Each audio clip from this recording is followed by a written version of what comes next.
ये भी एक गार्ड की मदद से उसके सेल में आ जाती है और ये दोनों फिर से मिलकर एक साथ टाइम गुजारते हैं। लियो से कहती है, मैं तुम्हें जोकर वाले रूप में देखना चाहती हूँ, जिसके लिए वो अपने साथ मेकअप भी लाई। उसकी मदद से वो उसका मेकअप करके उसका हुलिया जोकर वाला बना देती है, जिसके बाद वो काफी इंजॉय करते हैं। अब अगले दिन वकील फिर से आर्थर से मिलने आती है क्योंकि वो उसका एक और इंटरव्यू लेना चाहती थी। वो अपने साथ अच्छे से अच्छे रिपोर्टर को लाती है ताकि वो सवालों के जरिए उसके दिमागी कंडीशन का पता लगवा सके। अब आर्थर अपने गुजरे हुए टाइम पर बात नहीं करना चाहता था क्योंकि वो डिस्टर्ब हो जाया करता था, उसे बुरा लगता था। पर ये रिपोर्टर बार बार उसके पास्ट माजी को लेकर ही सवाल करती थी। अब उसने अपनी माँ का खून भी किया था, जिस बारे में ये वाला रिपोर्टर पूछने लगता है। पर ये सुनकर आर्थर इतना डिस्टर्ब हो गया कि वो रिपोर्टर पर गुस्सा करने लगता है। हालांकि इससे पहले वो शांत बैठा हुआ था, लेकिन सजा पूरी हो गई थी, उसे छोड़ दिया गया था और अब वो जेल से बाहर जाकर टीवी पर आर्थर का इंटरव्यू देख रही हूँ। अब आज इस इंटरव्यू के बाद आर्थर की कोर्ट में पेशी होने वाली थी और जब उसे यानी जोकर को ले जाया जा रहा था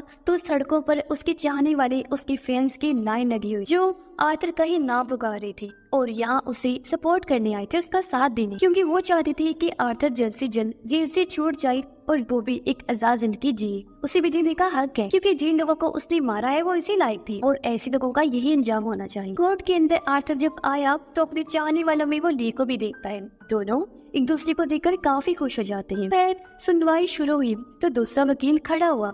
वो आर्थर के खिलाफ बोलने लगता है कि इसने बहुत गलत किया है, सरेआम ट्रेन में 5 लोगों का कत्ल कर दिया। जिसके बाद आर्थर की वकील खड़ी हुई और उसके हक में बोलने लगती है कि आर्थर जोकर ने हमेशा अपनी जिंदगी एक कमरे में अकेले रहकर गुजारी है। वो तो बेचारा मासूम है, उसने उन 5 लोगों को कुछ नहीं कहा था, पर उन्होंने क्या किया, आर्थर को तंग करके पका दिया। फिर वो बेचारा क्या करता, उसने अपने बचाव में ही उन्हें मारा है क्योंकि उसका दिमाग बच्चों जैसा है, जो उन्हें ठीक लगता है वो वैसे ही करते हैं। इस पर दूसरा वकील कहता है कि जो भी है, जैसे भी उसने मारा, लेकिन किया तो खून ही है ना, एक जुर्म किया है उसने तो उसे सजा तो मिलनी ही चाहिए, उसका कोई हक नहीं है कि वो आजाद घूमे। खैर अब इन दोनों वकीलों की बात सुनकर जज तारीख आगे बढ़ा देता है। फिर जब आर्थर की वकील बाहर आई तो ली खुद उसके पास आई और कहती है कि जिस तरह तुम केस लड़ रही हो ना आर्थर का, ऐसे तो वो हार जाएगा, उसे सजा हो जाएगी, तुम्हें और अच्छे से लड़ना है ये केस और कैसे भी करके उसे आजाद करवाना है। अब जब आर्थर को वापस जेल में डाला गया तो उसकी वकील आकर उससे मिलती है और ली के बारे में पूछने लगती है। तब आर्थर कहता है कि हाँ वो बहुत अच्छी लड़की है, जिसे मैं प्यार करता हूँ और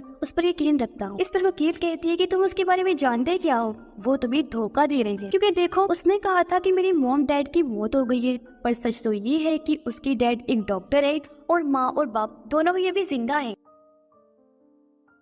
साथ ही आर्थर को ये भी पता चलता है कि ली को कोई सजा नहीं हुई थी, बल्कि वो जानबूझकर पैसे देकर जेल में कैदी बनकर भर्ती हुई थी ताकि वो आर्थर से मिल सके। अब एक दिन जब ली आर्थर से मिलने जेल में आई तो वो उसे इस बारे में पूछता है। तब ली कहती है कि हाँ तो बिल्कुल सही कह रहे हो, मेरी मॉम डैड जिंदा है और मैंने तुमसे झूठ बोला और ये बात भी छुपा के रखी कि मैंने जानबूझकर पैसे देकर अपनी भर्ती इस जेल में करवाई। तो उसके पीछे मेरा कोई गलत मतलब नहीं था, मैं बस तुमसे मिलना चाहती थी क्योंकि मैं तुम्हें पसंद करने लगी थी और तुम्हें यहाँ से आजाद करवाना चाहती हूँ ताकि यहाँ से निकलने के बाद हम दोनों अपनी हंसी खुशी वाली जिंदगी गुजार सके। देखो मैं क्या करूँ, इसमें मेरा कसूर नहीं है, मैंने तुम्हारी टीवी फिल्म तकरीबन 20 दफा देख ली है, मुझे तुमसे प्यार हो गया है और अब चाहे कुछ भी हो जाए मैं तुम्हें जेल से आजाद करवा के ही दम लूंगी, जिसके बाद हम दोनों एक साथ रहेंगे, ठीक है ना। जिस पर आर्थर भी खुशी खुशी मान जाता है और अब वो दिन भी आ जाता है जब कोर्ट में आर्थर की पेशी थी। आज आर्थर की पड़ोसन उसके हक में गवाही देने आई थी। वो कहती है कि मैं और आर्थर की मॉम अक्सर मिला करती थी और उस दिन जब आर्थर अपनी माँ को मार रहा था तो मैंने भी वो सब अपनी आंखों के सामने होते देखा। आर्थर को इस तरह पाकर मैं बहुत डर गई थी, इसलिए मैं